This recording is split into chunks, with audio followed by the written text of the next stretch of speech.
வணக்கம். இன்னைக்கு நம்ம பார்க்க போகிறது ஜெயமோகன் அவர்கள் எழுதிய அறம் புத்தகத்தில் இருக்கிற ஒரு சிறுகதை தான். சிறுகதையோட தலைப்பு வணங்கான். இந்த கதையில் வர கதாபாத்திரத்தோட பெயர் வணங்கான். இவரோட முழு பெயர் கே. வணங்கான் நாடார் அப்படின்றது. இந்த பெயர் இவர் குடும்பத்தில் வர குலதெய்வ பேரோ இல்லை இவர் வம்சத்தில் வர தாத்தாவோட பேரோ கிடையாது. இவங்க அப்பா இவருக்கு விருப்பப்பட்டு வச்ச பேர் இந்த வணங்கான் நாடார் அப்படின்ற பெயர் அப்படின்னு சொல்லியிருக்காரு. வணங்கான் நாடார் அப்படின்ற இந்த பெயரை யார் கேட்டாலுமே வேலை பார்க்குற இடத்துலையோ வெளி இடத்துலையோ ஒரு நிமிஷம் இந்த பேரை பற்றின டீட்டெயில்ஸை கேட்டுட்டு தான் போவாங்களாமா. அது மட்டும் இல்லாமல் இவங்க அப்பா இந்த பேரை இவருக்கு வச்சதுலேருந்து அவர் இறக்குற வரைக்கும் இந்த பேரை பற்றி பேசாத நாளே இல்லையாமா. அந்தளவுக்கு அவங்க அப்பா இந்த பேரை இவருக்கு பிடிச்சி தான் வச்சாரு அப்படின்றத இவர் சொல்கிறாரு. இவர் வெளியூர்களெல்லாம் நிறைய இடத்துல வேலை பார்த்துட்டு நெல்லையோட புறநகர் பகுதியில் இவரோட மனைவியோட வசிச்சுக்கிட்டு இருக்கிறாரு வணங்கான் அப்படின்றவர். அவருக்கு ஒரு மகள் கூட இருக்காங்க.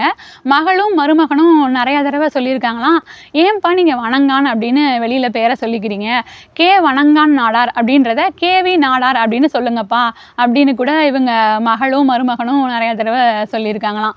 ஆனாலும் கூட அவங்க அப்பா ரொம்ப விருப்பப்பட்டு வச்சதுனால இவர் வணங்கான் அப்படிங்கிறது தான் வெளியில் சொல்லுவாராமா. யாராவது ரொம்ப டீட்டெயில்டாக இவரை பேரை பற்றி கேட்டால் இவரோட ஃப்ளாஷ்பேக் அதெல்லாம் கூட இவர் சொல்ல ஆரம்பிச்சிடுவாராம். அது மாதிரி தான் இந்த கதையிலையும் இவரோட ஃப்ளாஷ்பேக்கை சொல்கிறாரு. வணங்கானோட அப்பா பேர் கருத்தானா. அவர் ரொம்ப கருப்பாக இருப்பாராம், அதனால அவருக்கு கருத்தான் அப்படின்னு பேர் வச்சுட்டாங்களாம். அவங்களோட அப்பாவோட தங்கச்சி பேர் வெள்ளைக்கட்டியான். அவங்க கொஞ்சம் சிவப்பாக இருப்பாங்களாம், அதனால வெள்ளைக்கட்டின்னு பேர் வச்சுட்டாங்களாம். அவங்களோட அப்பாவோட தம்பி பேர் சுண்டனா. அவரோட வாய் கொஞ்சம் உதடு பெருசாக இருக்குமா, அதனால அவருக்கு சுண்டன்னு பேர் வச்சுட்டாங்களாமா. வணங்கானோட தாத்தா பேர் ஏழானா. ஏழாவதாக அவர் வீட்டில் பிறந்திருக்கலாம், அதனால கூட இந்த பேரை வச்சிருக்கலாம் அப்படின்னு இவர் சொல்கிறாரு. அவங்க வாழ்ந்த காலத்தில் வணங்கானோட தாத்தா ஏழான் அவங்க வாழ்ந்த காலத்தில் அவங்க இருந்த கிராமத்தில் நாயக்கர்கிட்ட தான் அவங்க தாத்தா வேலை பார்த்தாங்களாமா. கூலி வேலை தான் செய்தாங்களாம். மாத கூலி அப்பப்போ கிடைக்குமா, அது போக சாகுபடி பண்ணுறப்ப நெல்லை தான் அவங்களுக்கு கொடுப்பாங்களாமா. அந்த நெல்லை வச்சு ஒரு 3-4 மாதம் கூட சாதம்லாம் வச்சு இவங்க சாப்பிட்டுக்கலாமா. அதை வச்சு தான் இவங்க பசி ஆறுவாங்களாம். அது போக அங்கே கிழங்குகளும் கீரைகளும் தான் நிறையா கிடைக்குமா. இதை தான் நிறையா அவங்க தாத்தா பாட்டி சாப்பிட்டு வாழ்ந்ததாக அவங்க அப்பா சொல்லி இவர் கேட்டிருக்காரு அப்படின்றத சொல்கிறாரு. அவங்க தாத்தா காலத்தில் அந்த மாதிரி வேலைகள் கூலி வேலையெல்லாம் பார்க்கும்போது வெறுமனே கூலி வேலை மட்டும் கிடையாது, அடிமைத்தனமாக அந்த நாயக்கர்கள் அவங்க தாத்தாவெல்லாம் நடத்தியிருக்காங்க. அந்த தாத்தாவை அடிமைத்தனம் பண்ணாங்க அப்படின்னா அது சாதாரணமாக இல்லை, அவங்க எச்சி துப்புனா கூட இவங்க பொறுத்துக்கணுமாமா. இவங்க தாத்தா அதெல்லாம் பொறுத்துக்கிட்டு தான் அந்த அடிமை வேலையை பார்த்துட்டு இருந்திருக்காரு. அதே மாதிரி தான் அவங்க பாட்டியும் கூட இருந்திருந்திருக்காங்க. இந்த மாதிரி எச்சி துப்புறதும் இந்த மாதிரி ரொம்ப கொத்தடிமைகளாக ட்ரீட் பண்ணுறதும் ரொம்பவே அந்த காலத்தில் அவங்க தாத்தாவுக்கு நடந்திருக்கான். அது போக அந்த நாயக்கர்கள்லாம் வெத்தலையெல்லாம் போட்டுட்டு துப்புனாலும் அந்த குவளையை தூக்கிட்டு போய் அந்த வெத்தலை துப்புற வரைக்கும் போய் வாங்கிட்டு பொறுமையாக இவங்க வரணுமாமா.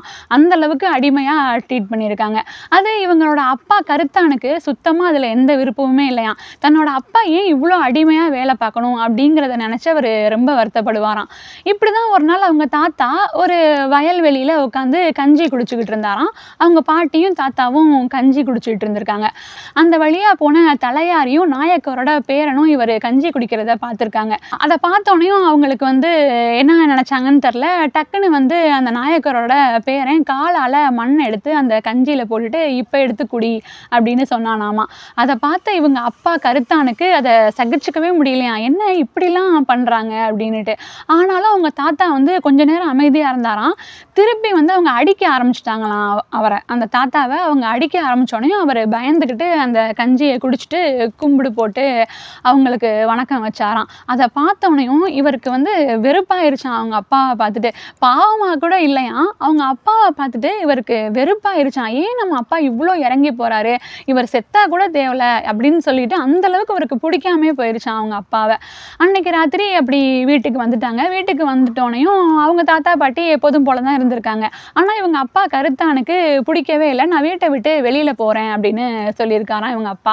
அப்போ அவங்க அம்மா அப்படிலாம் சொல்லக்கூடாதுப்பா, நீ எங்கே போவ அப்படின்னு சொல்லிட்டு சமாதானப்படுத்தி வச்சுருக்காங்க. அதுக்கு அவர் சொல்லியிருக்காரு, இல்லை இதெல்லாம் பார்த்துக்கிட்டே என்னால் இருக்க முடியாது, கண்ட கண்ட நாயெல்லாம் சோத்துல மண்ணள்ளி போடுது, இதை நம்ம பார்த்துட்டு இருக்கணுமா அப்படின்னு சொல்லி அவங்க அப்பா கேட்டிருக்காரு. அதுக்கு அவங்க தாத்தா அடிக்க ஆரம்பிச்சிட்டாராம். ஏன்னா அவர் வந்து அந்த அடிமை வாழ்க்கைக்கு பழக்கப்பட்டுட்டாரு. இப்படி வந்து ஒரு அடிமை வாழ்க்கை வாழ்ந்தாதான் நமக்கு சோறு கிடைக்கும் அப்படின்ற மாதிரி அவர் நினச்சிட்டாரு. ஏன்னா அவங்க பார்த்த பசி அப்படிங்கிறது அந்த அளவுக்கு இருந்திருக்கு.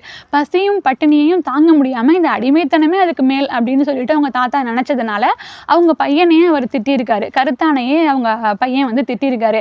சோறு போடுற சாமியை நீ ஏன்டா இப்படி சொல்கிற அப்படின்னு சொல்லிட்டு அடிச்சிருக்காரு. இவரால் சுத்தமாக அதை ஏற்றுக்க முடியலை. உடனே என்ன பண்ணியிருக்காரு, அம்மா சமாதானப்படுத்திட்டாங்க.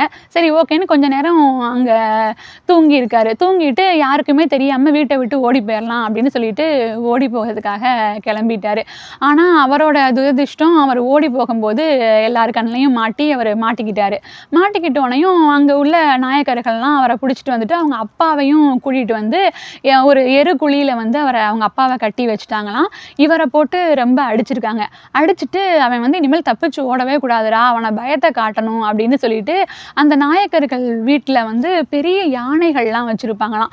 அந்த யானையோட அடியில் வந்து அவனை போடுங்க அப்படின்னு சொல்லிட்டாங்களாம்.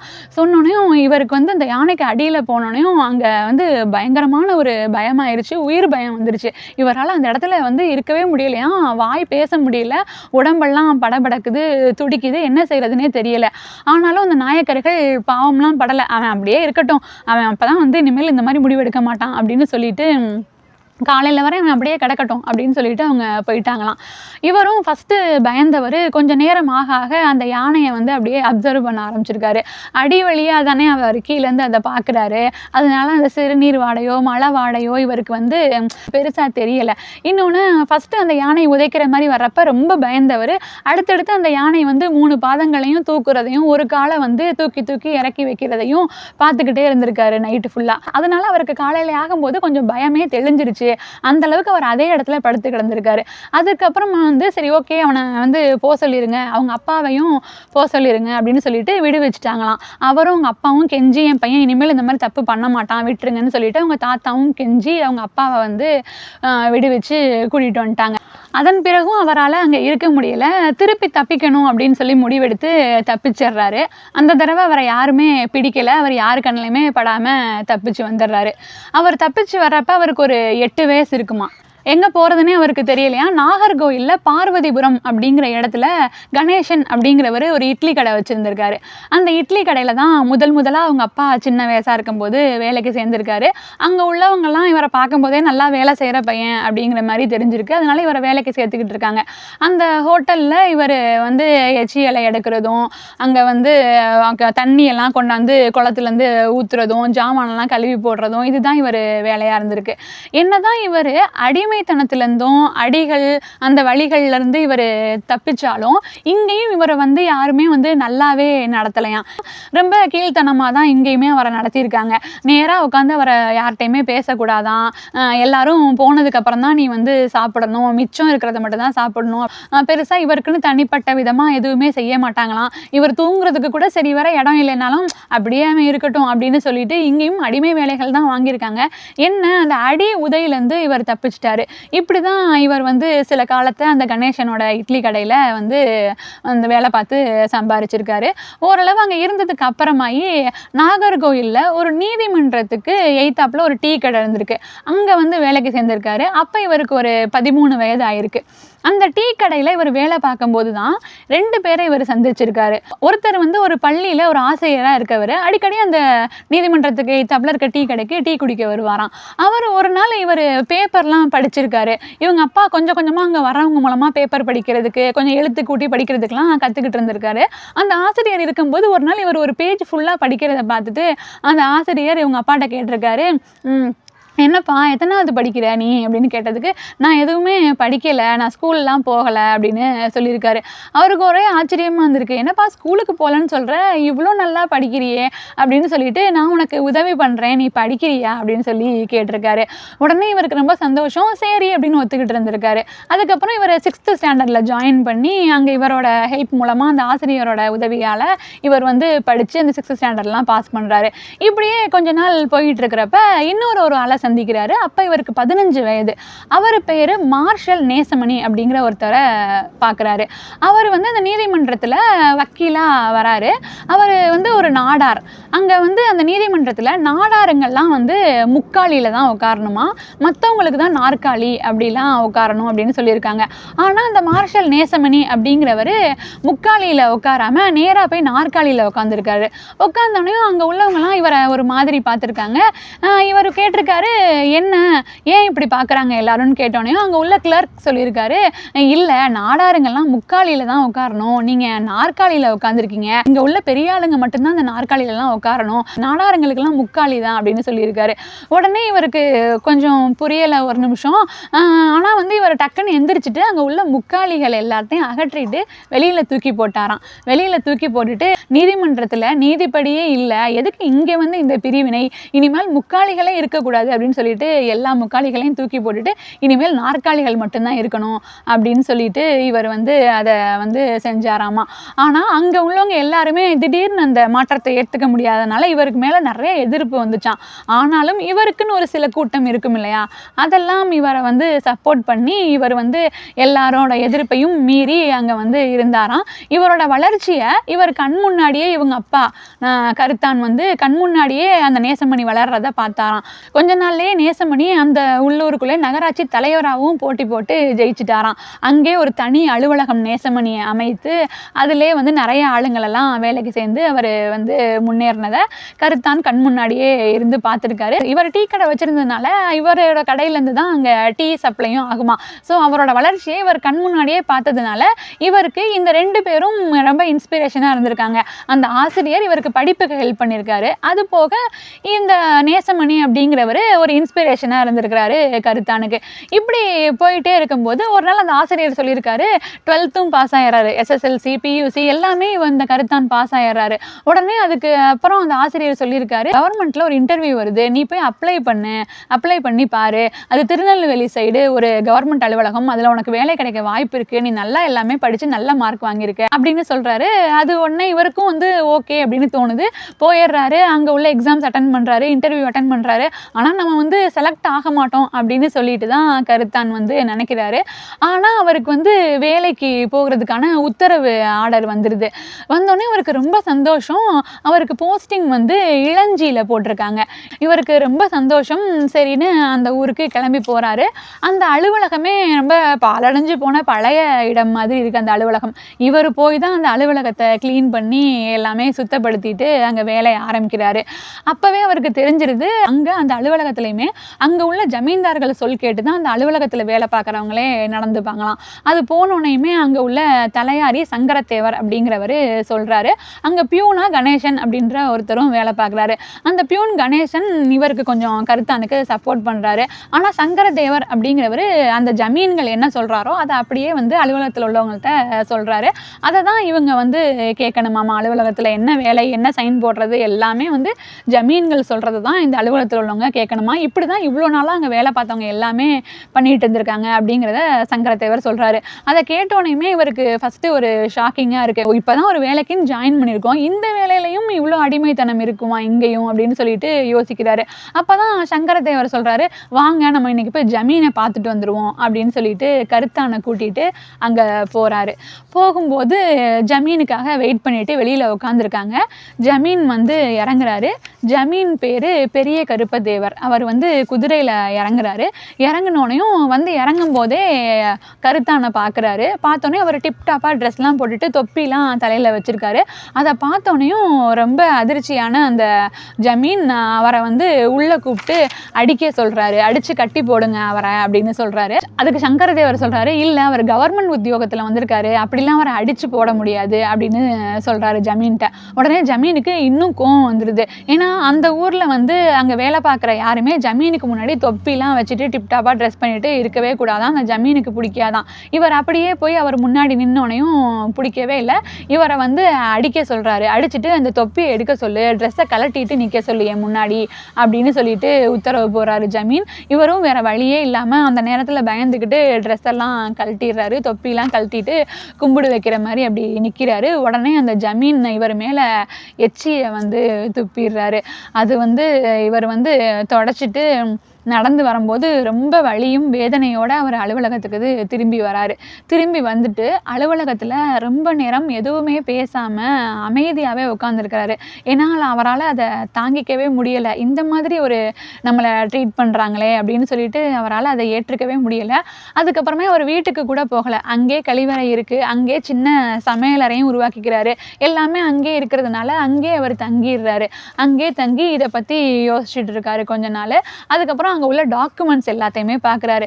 எல்லாமே ஜமீன்கள் என்ன விருப்பப்படுறாங்களோ அந்த மாதிரி தான் இருக்குது. எதுவுமே வந்து அந்த ஊரில் ஒரு ப்ராப்பராக நடக்கவே இல்லை. அதுக்கப்புறம் தான் அது எல்லாத்தையுமே செக் பண்ணுறாரு.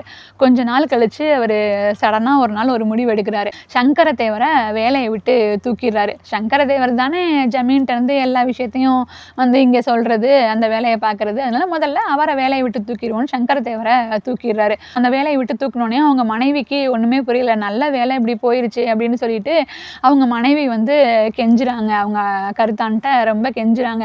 இந்த மாதிரி வேலையை விட்டு தூக்கிடாதீங்க, எங்கள் வயிற்றில் அடிச்சிடாதீங்க, இந்த மாதிரி எங்களால் ஒன்றும் பண்ண முடியாது வேலை இல்லாமல், என் புருஷன் ஏதோ தப்பு பண்ணிட்டாரு, இனிமேல் வேலை போட்டு கொடுத்துருங்க, இனிமேல் அந்த மாதிரி தப்பு பண்ண மாட்டார் அப்படின்னு சொல்லி கெஞ்சுறாங்க. அவங்க குழந்தையும் அங்கே அழுதுகிட்டு இருக்கு.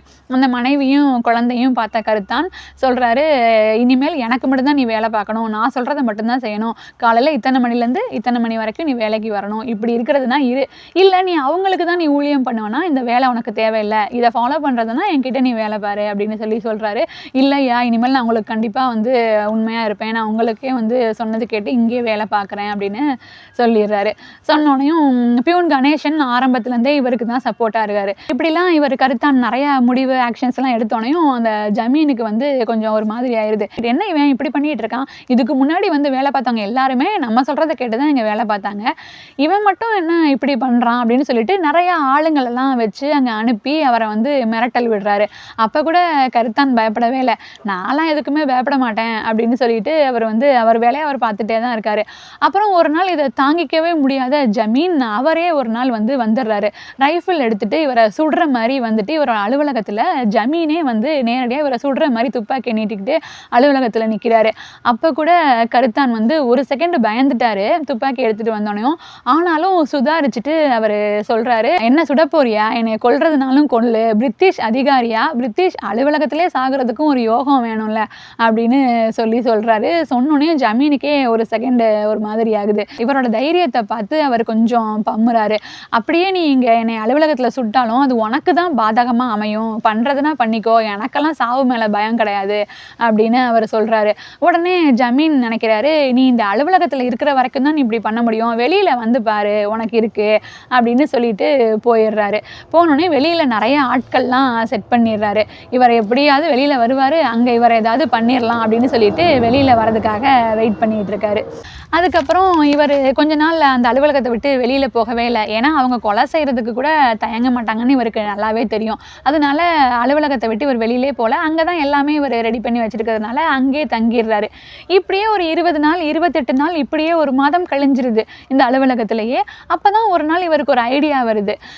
நேசமணி அப்படிங்கிறவர் இவர் ஆல்ரெடி தெரிஞ்சவர் தானே, அவருக்கு ஒரு கடிதம் போடுவோம், அவரோட கொஞ்சம் ஹெல்ப் மூலமாக நமக்கு ஏதாவது காவல்துறையிலேருந்து சப்போர்ட் கிடைக்கும் அப்படின்னு சொல்லிட்டு கருத்தான் நேசமணிக்கு ஒரு கடிதம் எழுதுறாரு.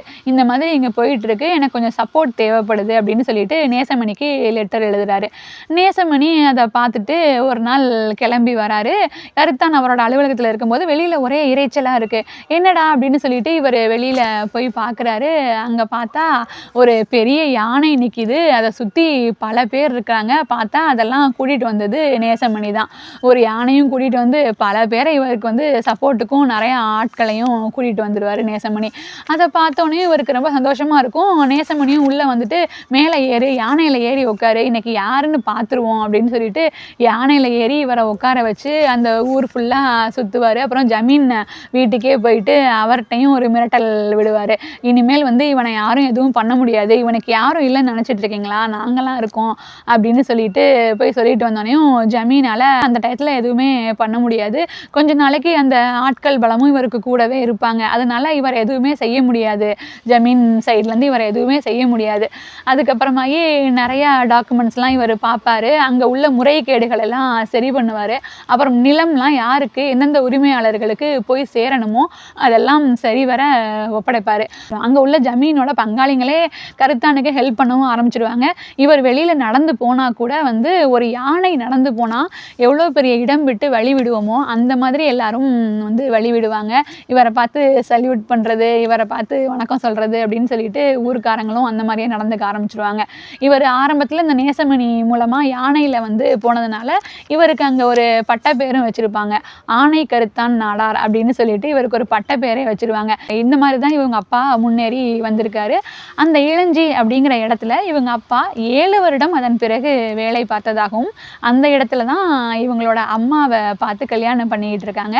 கல்யாணம் பண்ணிக்கிட்டு இவர் பிறந்ததுக்கு அப்புறமாயி பேர் வச்சிருக்காரு அவங்க அப்பா வணங்கான் அப்படின்னு சொல்லிட்டு. அவங்க அம்மா கேட்டிருக்காங்க, என்னது இது பேர் அப்படின்னு கேட்டதுக்கு, நீ சும்மா இரு, இவன் பேர் வணங்கான் நாடார் அப்படின்னு சொல்லியிருக்காரு. அதனால தான் இவ்வளோ பிரியப்பட்டு அவங்க அப்பா இந்த பேரை வச்சதுனால தான் அவர் இறக்குற வரைக்கும் கூட அந்த பேரோட பெருமையை பற்றி இவர்கிட்ட சொல்லிக்கிட்டே இருப்பாராமா. அதோட இல்லாமல் இவர் பிறந்து 7 மாதம் ஆயிருக்கும் போது இவரை தூக்கிக்கிட்டு அவங்க அப்பா நேசமணி கிட்ட போய் சேரில் வந்து உட்காந்துக்கிட்டு குழந்தைய நேசமணி கையில் வந்து கொடுத்துருக்காரு. கொடுத்தோடனையும் நேசமணி கேட்டிருக்காரு, என்ன பேர் வச்சுருக்க மகனுக்கு அப்படின்னு சொல்லி கேட்டிருக்காரு. அதுக்கு அவங்க அப்பா சொல்லியிருக்காரு, வணங்கான் அப்படின்னு பேர் வச்சுருக்கேன் அப்படின்னு. அதை கேட்ட நேசமணியும் சிரிச்சிருக்காரு. இப்படி தான் இந்த கதையை முடிக்கிறாரு ஜெயமோகன் அவர்கள். ஸோ வந்து இதில் வந்து ஒரு கதை கிடையாது, இதில் நிறையா சிறுகதைகள் இருக்குது. சிறுகதையை விரும்புகிறவங்களுக்கு இந்த புத்தகம் வந்து ஒரு சூப்பரான புத்தகம். ஸோ கண்டிப்பாக வாங்கி படிங்க. விலை ரூபாய் 500, விஷ்ணுபுரம் பதிப்பகம். ஸோ வந்து சூப்பரான புக். நீங்கள் வந்து மொத்தமாக ஒரே புக்காக படிக்கணும்னு அவசியமும் இல்லை. ஒரு சிறுகதை படிச்சுட்டு கேப் விட்டுட்டு கூட அடுத்த சிறுகதையை படிக்கலாம். அந்த மாதிரி இதில் வர எல்லா சிறுகதையுமே சூப்பராக இருக்கும். கமல்ஹாசன் கூட இதுக்கு சொல்லியிருக்காரு இந்த புத்தகத்தை பற்றி, என்னை கண்ணீர் மல்க வைத்த நூல் இது, என்னால் அவ்வனுபவத்தை சொற்களில் சொல்லிவிட முடியாது அப்படின்னு நடிகர் கமல்ஹாசன் அவர்கள் கூட இந்த புத்தகத்தை பற்றி சொல்லியிருக்காரு.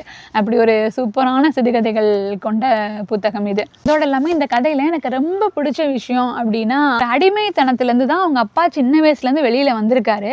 அதை தாண்டி திருப்பி இந்த அடிமைத்தனத்துக்குள்ளே போனால் நம்ம மட்டும் இல்லை, நம்ம தலைமுறையே பாதிக்கப்படும் அப்படின்னு நினச்சி அவர் செஞ்ச அந்த விஷயம் எனக்கு ரொம்ப பிடிச்சிருந்தது.